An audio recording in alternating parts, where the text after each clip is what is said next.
Hi, I'm Nancy Fredericks. Welcome to yet another mindful business tip. This one is entitled Perfection, the stumbling block of success. Just do it. And this came about because I was recently watching CBS Sunday Morning Show where they were interviewing Phil Knight, and he was sharing a bit of the history of Nike. And I found it fascinating, and I wanted to talk to you a bit about it because I never heard some of this stuff before. So did you know that originally he wanted to call his company Dimension 6? Why? Because there's 5 dimensions, and Knight wanted his company to be the 6th dimension. Well, the reality is that nobody liked the name, but nobody liked the name. And then one of his staffers came up with the name Nike. And the reason they came up with that Nike is it's the Greek goddess of strength and speed and victory. But I have to tell you, Phil Knight was not crazy about that name, not crazy about it at all. Then he needs a logo, and he's teaching at a university, and one of his students comes up with the iconic swoosh. But at that time, what Carolyn Davidson designed was called the wing. Why was it called the wing? The wing stood for speed, because that was what Phil Knight was focused about with his shoes. You know, and Phil Knight looked at that logo, and he wasn't crazy about it either, because he looked at it and he said, whoa, this looks like a big, fat check mark.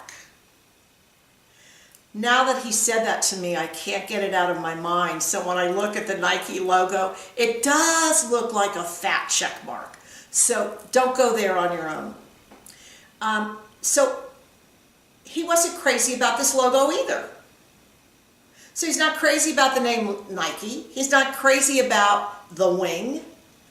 And yet his company is called Nike. And his logo is the wing, or later called swoosh. How did it come into being? Well, as Phil Knight explained, you know, I might not have been crazy about it. I didn't have a eureka moment. But, you know, like he doesn't expect that. It was good enough, so he said, do it. And Nike and the swoosh came into being. And as the Fortune magazine says, Nike is a 28.1 net worth company. And Knight himself is the 15th richest man in the world, because he just did it. Now, in that story, I have to tell you, I feel really sorry for Carolyn Davidson, because the thing I didn't share with you is he paid $35 for what became that iconic symbol. And I was feeling really badly for her, but as I researched it, I discovered that 12 years later, well, before that, she formed her own company, was very successful. And 12 years after the launch of Nike, Phil Knight gave her a diamond ring in the swoosh design, and he handed her an envelope with an undisclosed amount of Nike stock shares. And when asked about it, Carolyn Davidson said, you know, he didn't owe me anything. I invoiced him and he paid me.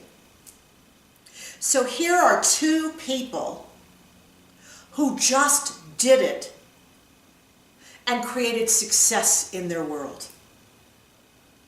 So I'd like to ask you the question, what are you holding back on waiting for perfection? Either in your career or a project you're working on for your company. Where are you holding perfection as a standard when really good enough is good enough and you need to just do it, like Phil Knight did and like Carolyn Davidson did? Thanks so much for listening. Much success always.